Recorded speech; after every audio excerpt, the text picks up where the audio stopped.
प्रिय भक्तों, आइए जानते हैं बसंत पंचमी की कथा।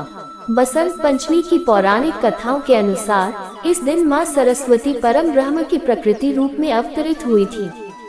कथा के अनुसार एक दिन भगवान ब्रह्मा संसार का भ्रमण करने निकले तो उन्हें समस्त संसार उदास नजर आया। हर तरफ घोर शांति छाई हुई थी। ये देखकर ब्रह्मा जी को लगा कि संसार की रचना करते हुए शायद कोई कमी रह गई है। भगवान ब्रह्मा एक स्थान पर रुके और अपने कमंडल से जल निकालकर छिड़का। तब अलौकिक ज्योति पुंज के साथ एक देवी प्रकट हुई। देवी के हाथ में वीणा और चेहरे पर अत्यंत ही तेज झलक रहा था।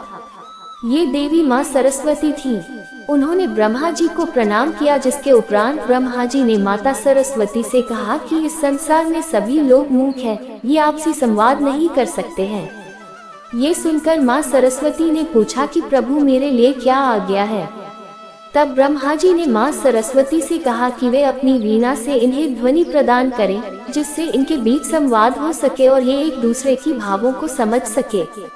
भगवान ब्रह्मा की आज्ञा का पालन करते हुए माँ सरस्वती ने समस्त संसार को वाणी प्रदान की, जिसके बाद से मनुष्य एक दूसरे के विचारों को समझने लगे। मान्यताओं के अनुसार बसंत पंचमी के दिन व्रत करने वाले भक्तों को ये कथा सुनने से माँ सरस्वती की असीम कृपा प्राप्त होती है और उन्हें जीवन में सफलता मिलती है। देवी ने प्रकट होकर संसार को ज्ञान, स्वर और शब्द दिए, इसलिए ब्रह्मा जी ने उन्हें सरस्वती नाम दिया। देवी सरस्वती के अन्य कई नाम भी हैं। वाणी प्रदान करने के कारण उन्हें वाग्देवी कहा जाता है। संगीत की उत्पत्ति के कारण उन्हें वीणा वादिनी कहा जाता है। जिस तिथि पर देवी सरस्वती का प्राकट्य हुआ, उस दिन माघ मास के शुक्ल पक्ष की पंचमी तिथि थी।